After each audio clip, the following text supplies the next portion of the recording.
Hello everyone, అందరికీ నమస్కారం. Welcome to GK daily market show.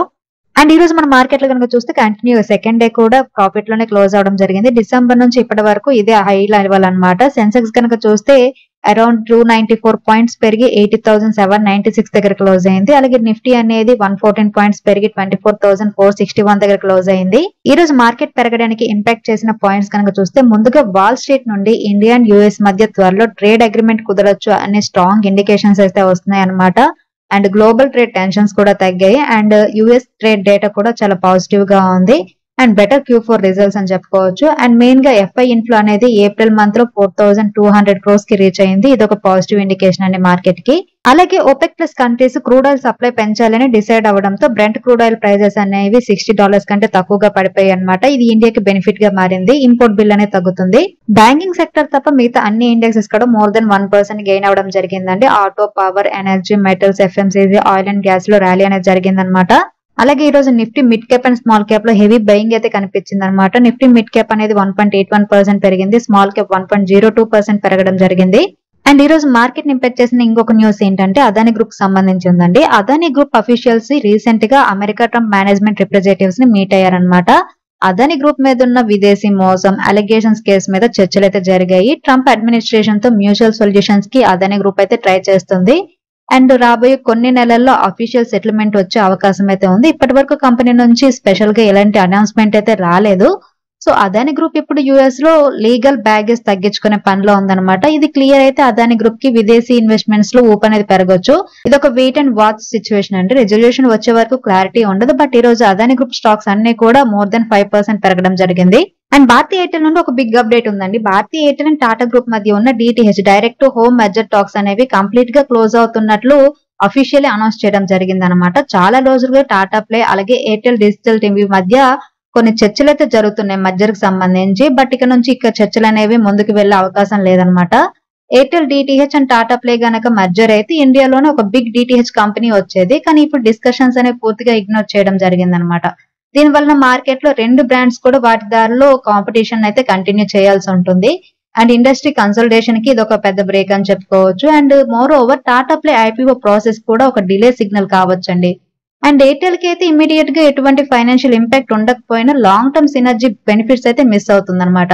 So Airtel and Tata play deal cancel అవ్వడం వల్ల DTH విభాగంలో మరికొంతకాలం పెద్ద మార్పులు అయితే ఉండకపోవచ్చు.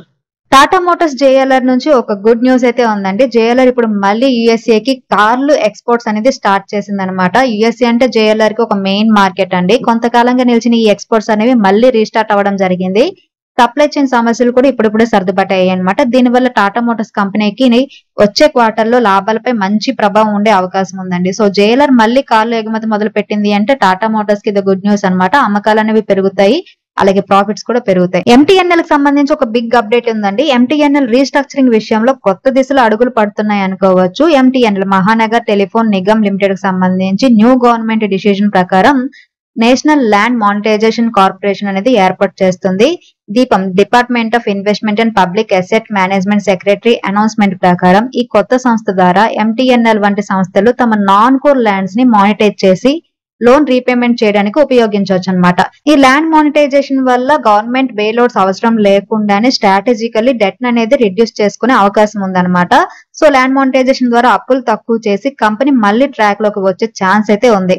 PSU కంపెనీ అయిన కోల్ ఇండియా నుంచి ఒక బిగ్ అప్డేట్ అయితే ఉందండి. కోల్ ఇండియా ఇప్పటి వరకు థర్మల్ పవర్ మీద డిపెండ్ అయి ఉండే కంపెనీ అనమాట. ఇప్పుడు క్లీన్ ఎనర్జీ టార్గెట్ గా ఒక న్యూ సోలార్ ప్రాజెక్ట్ MOU చేసుకుంది. కోల్ ఇండియా లిమిటెడ్ అలాగే ఉత్తరప్రదేశ్ రాజ్య విద్యుత్ ఉత్పాదన్ నిగమ్ లిమిటెడ్ కలిసి ఒక గ్రీన్ ఎనర్జీ పార్ట్నర్షిప్ అగ్రిమెంట్ అయితే సైన్ చేశాయి అనమాట. ఈ రెండు కలిసి ఉత్తరప్రదేశ్ లో 500 మెగావాట్ సోలార్ పవర్ ప్రాజెక్ట్ ని డెవలప్మెంట్ చేయబోతున్నాయండి. సో కోల్ ఇండియా కూడా ఇప్పుడు సోలార్ వైపు చూస్తుంది అనుకోవచ్చు. 500 మెగావాట్ సోలార్ MOU అంటే ఇది ఫ్యూచర్ ఫోకస్ స్టెప్ ఫార్వర్డ్ అని అనుకోవచ్చు. సర్వటెక్ రిన్యూవబుల్ పవర్ లిమిటెడ్ ఒక క్రేజీ అండ్ క్లాస్ మూవ్ అయితే చేసిందండి. కంపెనీ ఎలన్ మస్క్ ఫాదర్ అయిన ఎరల్ మస్క్ గారిని తన గ్లోబల్ అడ్వైజరీ బోర్డు లో స్ట్రాటజిక్ అడ్వైజర్ గా అపాయింట్ చేసిందనమాట. ఈ డెవలప్మెంట్ వల్ల సర్వటెక్ కి గ్లోబల్ రిచ్ అలాగే బ్రాండ్ వాల్యూ అనేది బాగా పెరిగే అవకాశం ఉంది. ఎరల్ మస్క్ అనే వాళ్ళు ఒక ఇంజనీర్ అండి, అలాగే గ్లోబల్ థాట్ లీడర్ అన్నమాట. మెయిన్ గా father of the Tesla CEO Elon Musk. ఈయన clean tech, EV infra, battery storage innovation సంబంధించి స్ట్రాటజిక్ ఇన్పుట్స్ అయితే ఇస్తారనమాట. అండ్ సర్వోటెక్ కూడా ఇంటర్నేషనల్ రిన్యూవబుల్ ఎనర్జీ మార్కెట్స్ ని ఎయిమ్ గా పెట్టుకుంది. దీంతో ఏంటంటే సర్వోటెక్ ఈవీ సోలార్ జర్నీకి క్రెడిబిలిటీ అండ్ అడ్వైజరీ స్ట్రెంత్ అనేది గ్లోబల్ గా పెరిగే అవకాశం ఉందన్నమాట. So Servotech EV and solar జర్నీకి నౌ గ్లోబల్ డైరెక్షన్ అనేది వచ్చింది అనుకోవచ్చు. ఎరోన్ మస్క్ ఆన్ బోర్డ్ అంటే future vision and tech strategy మరింత షార్ప్ అయ్యే అవకాశం ఉందన్నమాట. ఒక స్మాల్ కంపెనీకి సంబంధించి బిగ్ అప్డేట్ ఉందండి. Power and instrumentation Gujarat limited కి సంబంధించి ఉదయ్ ఎయిర్ టెర్మినల్ నుంచి 21.4 crores వర్త్ అయిన ఏరోపోర్ట్ ఎలక్ట్రికల్ వర్క్ ఆర్డర్ వచ్చిందండి. ఈ ఆర్డర్ లో పవర్ సప్లై సిస్టమ్ కి సంబంధించిన design, supply, installation, testing, commissioning ఇలా అన్ని ఉంటాయన్నమాట. అండ్ పవర్ అండ్ ఇన్స్ట్రుమెంటేషన్ అనేది స్టడీగా గ్రో అవుతుంది. ఎయిర్పోర్ట్ ప్రాజెక్ట్ అనగానే క్రెడిబిలిటీ కూడా ఇంప్రూవ్ అవుతుంది. స్టాక్ పర్ఫార్మెన్స్ కూడా సపోర్ట్ అనేది వస్తుంది అనమాట. అండ్ జ్యువెలరీ సెక్టర్ కి సంబంధించిన గోలియం ఇంటర్నేషనల్ నుంచి ఒక అప్డేట్ ఉందండి. గోలియం ఇంటర్నేషనల్ లిమిటెడ్ 80 crores వర్త్ అయిన బిగ్ ఆర్డర్ ని గెలుచుకుంది. ఈ ఆర్డర్ కంపెనీ క్వార్టర్లీ రెవెన్యూకి దాదాపు 30% వరకు కూడా అడిషనల్ అప్సైడ్ ఇవ్వగలదు అనమాట. ఇది export oriented diamond jewellery order అండి. అంటే దీని వల్ల ఏంటంటే స్ట్రాంగ్ గ్లోబల్ డిమాండ్ అనేది మనకి రిఫ్లెక్ట్ అవుతుంది.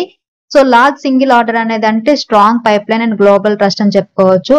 ఈ ఆర్డర్ కనుక విత్ ఇన్ క్వార్టర్ లో ఎగ్జిక్యూట్ అయితే ఈ కంపెనీ ఈపీఎస్ అండ్ మార్జిన్ అనేది బీట్ చేసే అవకాశం ఉంటుంది. అలాగే ఒక small cap infra related company enviro infra engineers limited కూడా రీసెంట్ గా 76.96 crores వర్త్ అయిన న్యూ ప్రాజెక్ట్ గెలుచుకుందండి. ఈ ప్రాజెక్ట్స్ ఈ కంపెనీకి నెక్స్ట్ క్వార్టర్ లో రెవెన్యూ పెంచే అవకాశం ఉందన్నమాట. సో ఈ ప్రాజెక్ట్ లో మెయిన్ గా ఏంటంటే ఇన్ఫ్రా రిలేటెడ్ పనులకు సంబంధించిందండి. అది కంపెనీ ఫైనాన్షియల్ 2025-2026 మధ్య strong revenue and billing visibility ఉందన్నమాట. Smaller infra companies state level contracts gain చేయడంలో ముందున్నాయండి. ఇది కంపెనీకి కన్సిస్టెంట్ క్యాష్ ఫ్లో అలాగే ఆపరేషన్ స్టెబిలిటీ అనేది తీసుకొని రావచ్చు. 75 crores ఆర్డర్ అంటే స్మాల్ క్యాప్ కంపెనీకి ఒక బిగ్ మైల్ స్టోన్ అనే చెప్పుకోవచ్చు. లాజిస్టిక్స్ సెక్టర్ కి సంబంధించిన ఏవిజీ లాజిస్టిక్స్ నుంచి ఒక గుడ్ న్యూస్ అయితే వచ్చిందండి. కంపెనీ ఇండియన్ రైల్వేస్ నుండి పార్సల్ ఎక్స్ప్రెస్ ట్రైన్ ఆపరేషన్స్ కి లాంగ్ టర్మ్ కాంట్రాక్ట్ గెలుచుకుందన్నమాట. Government backed long term contract అంటే స్టేబుల్ రెవెన్యూ ఉంటుంది. అండ్ పార్సల్ ట్రైన్ సర్వీసెస్ అనేవి చాలా ఫాస్ట్ గా, రిలయబుల్ గా అండ్ హై డిమాండ్ ఉంటుంది. సో ఏవిజీ లాజిస్టిక్స్ కి ఇది ఒక లాంగ్ టర్మ్ పాత్ అని చెప్పొచ్చు.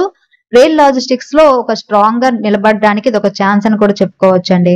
BMW ఇండస్ట్రీస్ కి ఒక బిగ్ బ్రేక్ అయితే వచ్చిందండి. టాటా స్టీల్ తో కలిపి 1764 కోట్ల విలువైన 5 years కాంట్రాక్ట్ మీద ఈ కంపెనీ సైన్ చేసిందనమాట.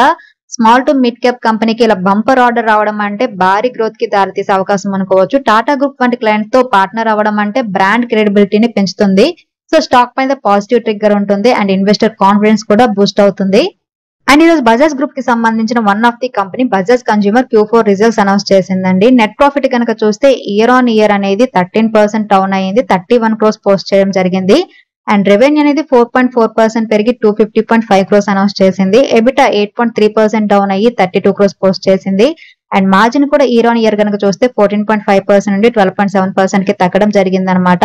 ప్రాఫిట్ తగ్గిపోవడం అనేది కంపెనీకి నెగిటివ్ పాయింట్ అండి. ఖర్చులు పెరగడం వల్ల మార్జిన్స్ కూడా తగ్గాయి అనమాట. నెట్ ప్రాఫిట్ పెరగడం అనేది పాజిటివ్ అనమాట. పర్సనల్ కేర్ సెగ్మెంట్ లో కాంపిటీషన్ కూడా వీటిని ఇంపాక్ట్ చేసిందని చెప్పుకోవచ్చు. సో ఓవరాల్ గా బజాజ్ కన్స్యూమర్ Q4 రిజల్ట్స్ కనుక చూస్తే మిక్స్డ్ రిజల్ట్స్ అని చెప్పొచ్చు అండి. ప్రాఫిట్స్ అనేవి తగ్గాయి, మార్జిన్స్ తగ్గాయి, అలాగే రెవెన్యూ అనేది పెరగడం ప్లస్ పాయింట్ అనమాట. ప్రాఫిట్ మార్జిన్స్ తగ్గిపోవడం కారణంగా స్టాక్ సెంటిమెంట్ అనేది వీక్ గా ఉండొచ్చు షార్ట్ టర్మ్ లో. సో ఇవి మార్కెట్ లో కొన్ని కీ అప్డేట్స్ అండి. ఈ రోజు నిఫ్టీ స్పాట్ క్లోజ్ అయిన లెవెల్స్ ప్రకారం 6th May 2025 కి కనుక నిఫ్టీ 24,420 ఉంటే లాంగ్ వెళ్ళొచ్చండి. టార్గెట్స్ 24,550 అలాగే 24,740.